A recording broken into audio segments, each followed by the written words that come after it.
오늘 두 번째 말씀, 교만을 낮추시는 하나님이라는 제목으로 말씀의 은혜를 받고 또 기도의 제목을 삼고자 합니다. 오늘 다니엘서 4장은 느부갓네살 왕의 두 번째 꿈의 이야기를 시작하고 있습니다. 바벨론 왕 느부갓네살은 이상한 꿈을 꾸었습니다. 그 꿈의 내용은 굉장히 큰 한 그루의 나무가 등장하는데 어찌나 그 나무가 큰지 동서남북 사방 어디에서도 볼 수 있었고 또 그 나무의 영향력도 매우 컸습니다. 그 나무의 열매는 지상의 모든 사람들이 다 먹을 수 있었고 많은 가지에는 공중의 각종 새들이 깃들었으며 나무 그늘에 많은 짐승들의 안식처가 될 만큼 그 나무가 크고 거대했다라고 그런 꿈을 꾼 것입니다. 그런데 느닷없이 하늘에서 천사가 나타나더니 그 나무를 찍어 버리는 것입니다. 잎은 마르고 열매는 떨어지고 가지는 시들어 버렸습니다.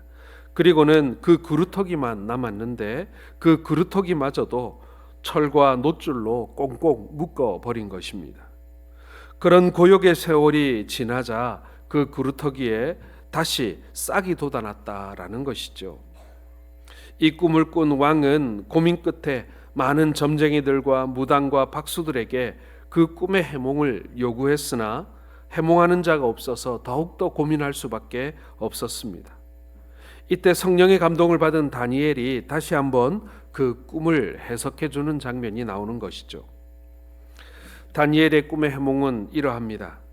그 큰 나무는 당시 천하를 정복하고 다스리는 바벨론 왕 느부갓네살을 지칭하는 것입니다. 그래서 그의 나라의 권세가 천하에 미치고 만민이 그의 지배 아래에 있게 될 것입니다. 그러나 그에게 한 가지 결함이 있었다면 이런 권세와 영화가 자신의 노력의 산물이라고 착각하고 있었다는 것입니다. 그래서 하나님은 인간 나라를 다스리시고 권세를 주시는 이가 오직 하늘에 계신 하나님뿐인 것을 알게 하기 위해서 이 느부갓네살의 권세를 잠시 꺾으시기로 작정하신 것입니다. 나무가 하늘의 천사에 의해 찍혀서 그루터기만 남게 된 것처럼 이 느부갓네살은 미친 사람이 되어 권세의 자리에서 쫓겨나게 하신 것입니다. 이 꿈과 해몽은 그대로 성취되었습니다. 이 느부갓네살이 꿈을 꾸고 그 해몽을 들은 지 12달이 지난 후에 왕이 거대한 왕궁 지붕 위에서 천천히 거닐며 위대한 바벨론을 건설한 자기 자신을 생각하기 시작했습니다. 그때 이 왕은 완전히 자신에게 도취되어 버린 것입니다. 오늘 30절을 한번 같이 읽겠습니다. 시작. 나 왕이 말하여 이르되 이 큰 바벨론은 내가 능력과 권세로 건설하여 나의 도성으로 삼고 이것으로 내 위엄의 영광을 나타낸 것이 아니냐 하였더니, 잡복에 빠진 거예요. 스스로 자신의 왕국을 바라보면서 그 영광에 도취되어져 버린 것입니다. 여기에서 보면 나, 내가, 나의, 내 이런 말이 계속 일관되게 등장하고 있습니다. 이러한 느부갓네살이 변했다라는 것이죠. 오늘 37절을 한번 같이 읽어보겠습니다. 그러므로 지금 나 느부갓네살은 하늘의 왕을 찬양하며 칭송하며 경배하노니 그의 일이 다 진실하고 그의 행하심이 의로우심으로 교만하게 행하는 자를 그가 능히 낮추심이라. 느부갓네살은 하늘의 왕을 찬양하고 존경한다라고 고백하고 있는 것입니다. 제국의 영광을 보면서 그 바벨론 성을 보면서 이것이 나의 영광이고 나의 업적이고 그리고 나의 힘이다라고 생각했던 느부갓네살이 이제는 변하여 하나님을 찬양하고 하나님 앞에 겸손하게 고개를 숙이고 있는 것입니다. 진실하신 하나님 앞에 자신의 교만을 회개하고 하나님께 대한 잘못된 자세를 고치고 있는 것입니다. 하늘보다 높아지려는 자신의 교만을 꺾으시는 하나님을 바라보게 된 것이죠. 여러분, 오늘 우리는 이 느부갓네살에게 임한 하나님의 심판을 바라보면서 우리 자신이 결코 교만하지 아니하고 하나님의 귀하신 뜻에 순복하는 성도들이 되도록 우리 자신을 돌아보는 그러한 시간이 되기를 원합니다. 한 해를 시작하면서 우리가 빠질 수 있는 함정, 그리고 우리가 걸릴 수 있는 덫이라고 한다면 저는 이 교만이라고 하는 함정 그리고 덫이 우리의 발목을 가장 잡는 위험한 것이라고 생각을 합니다. 우리가 잘하면 잘하는 대로, 못하면 못하는 대로 우리는 이러한 함정에 빠지기가 너무나도 쉽다라는 것입니다. 우리가 한 해를 열면서 우리가 이러한 교만에 빠지지 아니하고 하나님만을 바라보는 그러한 시간이 될 수 있기를 바랍니다. 먼저 우리가 첫 번째 살펴봐야 하는 것은 언제 이 심판이 임했는가 하는 문제입니다. 자, 28절과 29절을 같이 읽겠습니다. 이 모든 일이 다 나 느부갓네살 왕에게 임하였느니라. 12달이 지난 후에 내가 바벨론 왕궁 지붕에서 거닐세. 이 느부갓네살 왕에게 심판이 임한 것은 먼저 12달이 지난 후였습니다. 이 꿈의 해몽을 들은 지 12달이 지났다는 얘기입니다. 다니엘을 통해서 하나님의 심판의 계획이 선포된 1년 후라는 것이죠. 자, 27절 같이 읽겠습니다. 그런즉 왕이여, 내가 아뢰는 것을 받으시고 공의를 행함으로 죄를 사하고 가난한 자를 긍휼히 여김으로 죄악을 사하소서. 그리하시면 왕의 편안함이 혹시 장구하리이다 하니라. 이 27절이 다니엘의 해법인 것입니다. 이 꿈에 대하여 해몽을 한 이후에 이 왕에게 경고를 한 거예요. 회개하라고 말입니다. 다니엘을 통해 심판의 계획이 선포되어졌어요. 그럼에도 불구하고 하루 이틀 사흘이 지났는데도 문제가 없는 거예요. 여전히 자신에게 권세가 있고 여전히 모든 사람들이 자신에게 복종합니다. 한 달, 두 달이 가도 심판이 임할 기미가 없습니다. 그러면서 12달이 지나버린 것입니다.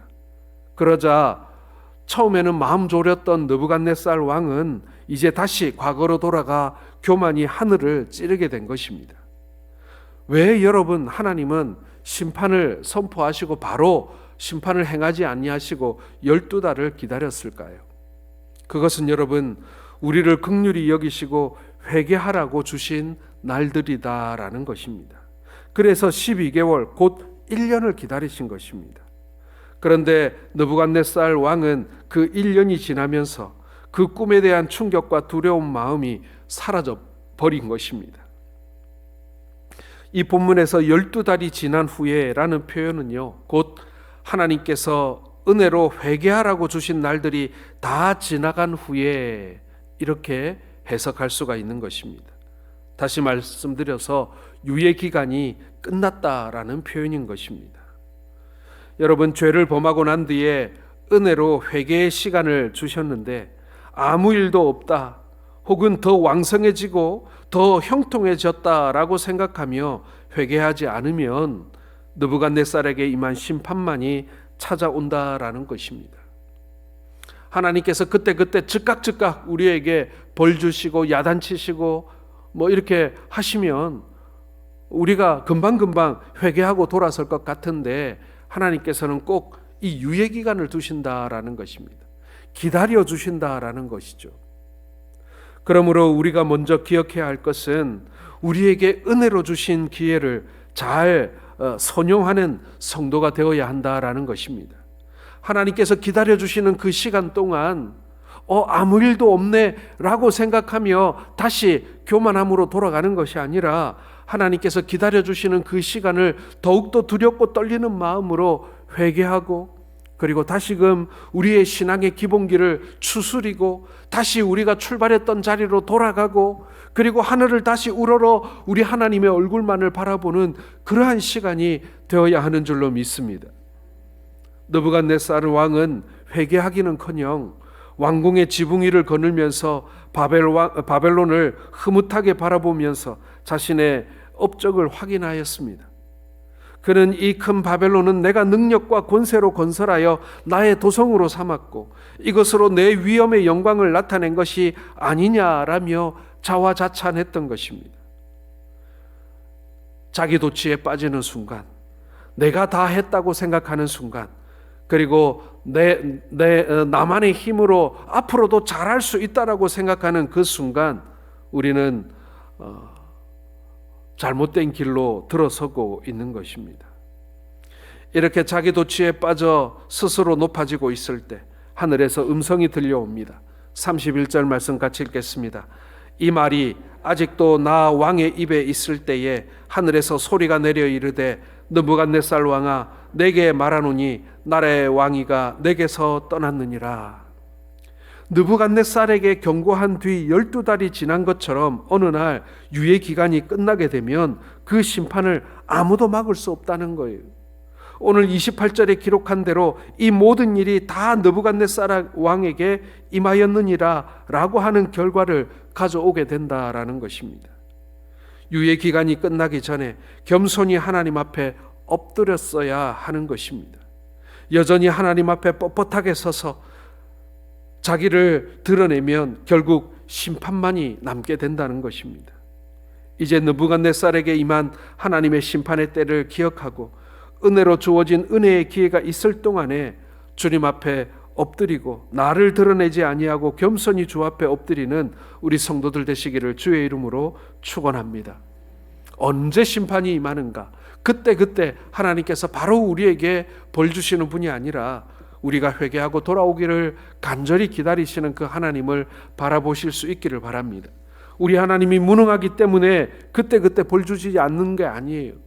우리 하나님께서 깜빡하고 잊어먹었다가 나중에서야 기억나면 벌 주시고 기억 안 나면 그냥 슬그머니 넘어가고 그런 분이 아니라는 얘기입니다. 우리가 그 벌이 무서워서가 아니라 다시 한번 하나님을 바라보며 겸손한 모습으로 주께 돌아오기를 기다리고 계신다라는 것이죠. 사랑하는 성도 여러분, 모든 신앙의 출발은 회개하면서 출발합니다. 모든 하나님과의 관계의 회복의 출발은 우리가 죄로부터 돌이키고 우리의 죄를 우리가 통렬히 회개할 때부터 시작되는 것입니다. 오늘 한 해 동안 우리 하나님과의 그런 관계를, 우리 하나님과의 동행을 위해서 우리의 묵은 죄들과 그리고 우리의 잘못된 삶의 방향을 되돌이키며 회개하는 우리 모든 성도들 되시기를 주의 이름으로 축원합니다. 두 번째로 여러분, 그렇다면 어느 정도 하나님께서 낮추셨는가 하는 것입니다. 자, 우리 32절에서 33절 말씀을 같이 읽겠습니다. 내가 사람에게서 쫓겨나서 소처럼 풀을 먹을 것이요 이와 같이 7대를 지나서 지극히 높으신 이가 사람의 나라를 다스리며 자기의 뜻대로 그것을 누구에게든지 주시는 줄을 알기까지 이르리라 하더라. 바로 그때에 이 일이 나 느부갓네살에게 응함으로 내가 사람에게서 쫓겨나서 소처럼 풀을 먹으며 몸이 하늘 이슬에 젖고 머리털이 독수리털과 같이 자랐고 손톱은 새 발톱과 같이 되었더라. 하늘의 음성과 동시에 왕위에서 쫓겨날 뿐만 아니라 사람들에게도 버림받는다라는 것입니다. 사람에게 쫓겨나서 짐승들의 세계로 가는 것입니다. 느부갓네살은 결국 짐승으로 떨어지는 심판을 받습니다. 이것을 소위 말하는 낭인병이라고도 얘기하는데요. 짐승같이 되어져 버린 것입니다. 소처럼 풀을 먹고 하늘 이슬에 젖으며 머리털이 독수리털 같고 손톱은 새 발톱 같았다. 짐승처럼 행동하고 짐승처럼 이 세상의 사람들로부터 떠나서 광야에서 그렇게 지냈다라는 것입니다. 하나님께서 느부갓네살을 여기까지 낮추셨다라는 것이죠. 대제국 바벨론의 왕이었습니다. 누가 그를 감히 건들 수 있었겠습니까? 도무지 건드릴 수 없는 위치에 있던 사람인데 하나님께서 한번 후 하고 불어버리시자 느부갓네살이 순식간에 쓰러져 버리고 짐승이 되어져 버린 것입니다. 사랑하는 성도 여러분, 우리는 느부갓네살의 심판의 정도를 기억해야 합니다. 하나님께서는 대제국의 왕이라 할지라도 하나님의 심판이 시작되면 왕위에서 쫓겨날 뿐만 아니라 사람들에게도 쫓겨나서 짐승처럼 되고 마는 것입니다. 하나님께서 낮추시기 전에 여러분, 우리가 먼저 낮아져야 합니다. 겸손해져야 합니다. 하나님께서는 교만한 자를 물리치신다고 하셨습니다. 이제 하나님께서 심판하실 때에 느부갓네살에게 임한 심판의 정도를 우리는 기억해야 합니다. 그 누가 스스로 높다고 자부할 수 있겠으며 그 누가 어떠한 권력으로 자신을 지킬 수가 있겠습니까? 하나님 앞에 우리는 그저 연약한 인생일 뿐인 것입니다. 언제나 하나님 앞에 겸손히 살아가는 성도가 되도록 우리는 기도해야 하는 것입니다. 우리가 어떤 존재인지, 우리가 피조물이고 하나님께서 지으신 자이며, 그리고 우리는 결국 인생일 뿐이라는 사실을 우리 창조주 하나님 앞에 우리가 인정해야 한다라는 것이죠. 우리가 흙으로부터 태어났습니다. 그리고 결국에는 그 티끌로 돌아갈 인생이라는 사실을 우리는 기억해야 합니다. 우리가 잠시 우리가 이 세상에서 얻은 것들은요, 결국 우리가 영원토록 소유할 수 있는 것들이 아니라는 사실을 다시 한번 확인해야 합니다. 내가 어디로 돌아갈 인생인지, 그리고 나의 존재가 어떠한 존재인지를 우리가 다시 한번 기억해야만 우리 주님 앞에 우리가 겸손하게 살아갈 수가 있는 것이죠. 우리에게 길지 않은 인생 동안 여러분, 우리가 어떤 모습으로 살아갈지, 우리 느부갓네살에게 임한 하나님의 이 심판을 바라보면서 하나님께서 느부갓네살을 낮춘 것 같이 우리도 낮추실 수 있다라는 사실을 우리는 경계하면서 살아야 할 줄로 믿습니다. 세 번째로 여러분, 다시 회복되는 느부갓네살의 모습을 우리는 볼 수 있습니다. 34절을 같이 읽겠습니다. 그 기한이 참에 나 느부갓네살이 하늘을 우러러 보았더니 내 청명이 다시 내게 돌아온지라. 이에 내가 지극히 높으신 이에게 감사하며 영생하시는 이를 찬양하고 경배하였나니 그 권세는 영원한 권세요 그 나라는 대대에 이르리로다. 아멘. 여러분, 이와 같은 일들이 우리에게 있는 줄도 믿습니다. 이 그 기한이 다 찼다고 했습니다. 느부갓네살은 그 기한이 참에 하늘을 우러러 보았다라고 돼 있어요. 느부갓네살은요, 늘 자기 자신만을 바라보던 사람이었습니다. 그런데 그가 하늘을 바라봅니다. 하늘을 바라볼 줄 몰랐던 사람이 이제 하늘을 바라보기 시작합니다. 자기만 바라보고 자기를 높이려던 사람이었습니다. 그러던 사람이 이제 하늘을 바라보게 되었다. 바로 하나님을 보게 되었다라는 것입니다. 자신이 세상에서 가장 높은 권세를 가진 사람인 줄 알았습니다. 자기는 마치 신과 같은 존재인 줄 알았습니다. 그러나 자기가 얼마나 작고 보잘것없는지, 마치 짐승 같았던 자기를 알게 되고 높으신 하나님을 이제서야 바라보게 되었다라는 것이죠. 앞에서 다니엘은 이렇게 예언했습니다. 26절을 같이 읽겠습니다. 또 그들이 그 나무 뿌리에 그루터기를 남겨두라 하였은즉 하나님이 다스리시는 줄을 왕이 깨달은 후에야 왕의 나라가 견고하리이다. 느부갓네살은 이 다니엘의 꿈의 해석처럼 하늘을 우러러 볼 때에 다시 회복이 이루어지었다, 이렇게 말씀합니다. 하나님을 바라보는 자, 그것은 회복을 의미하는 것입니다. 느부갓네살이 하나님의 권세를 영원한 권세라고 표현을 합니다. 그리고 자기가 가졌던 권세는 순식간에 무너져 내리고 빼앗기는 권세라는 거예요. 그러나 하나님의 권세는 영원한 권세라는 것을 알게 되었습니다. 그 하나님의 나라는 대대에 이른다는 것을 깨달은 거예요. 여러분, 우리가 나라를 가졌겠습니까? 금은보화를 가졌겠습니까? 하지만 우리가 이 땅 가운데 우리가 소유한 모든 것들은 무너져 내리고 빼앗기는 권세라는 거예요. 그러나 우리 하나님의 나라는 결코 빼앗기지 아니하는 영원한 권세를 가진 나라다라는 것을 깨달았다라는 것입니다. 36절을 같이 읽겠습니다. 그때에 내 총명이 내게로 돌아왔고 또 내 나라의 영광에 대하여도 내 위엄과 광명이 내게로 돌아왔고 또 나의 모사들과 관원들이 내게 찾아오니 내가 내 나라에서 다시 세움을 받고 또 지극한 위세가 내게 더하였느니라. 병이 낫고 그리고 다시금 권세를 회복하는 왕의 모습이 나오고 있습니다. 여기서 여러분, 그때에 26절 초반에 그때에라는 단어가 나옵니다. 느부갓네살은 하늘의 음성이 들리는 동시에 왕위에서 쫓겨나고 사람에게서 쫓겨났습니다. 그런데 하늘을 우러러보며 하나님께 감사하고 자기 자신의 죄를 회개할 때에 그 동시에 모든 것이 회복되고 지극한 위세가 더했다라고 말씀은 기록하고 있습니다. 하나님을 바라보면 그 앞에 무릎을 꿇는 것이 얼마나 중요한 것인가를 잘 보여주는 말씀인 것입니다. 느부갓네살이 하늘을 우러러 볼 때에 총명이 돌아왔다, 병이 나았다는 얘기예요. 다시 사람 되었다는 얘기입니다. 그의 마음을 짓누르고 있던 짐승의 마음이 다 사라지고 다시금 사람의 마음으로 돌아오게 되었다라는 것입니다. 사랑하는 성도 여러분, 우리가 무너지고 망가지고 그리고 실패했다면 다시 하늘을 바라볼 수 있기를 바랍니다.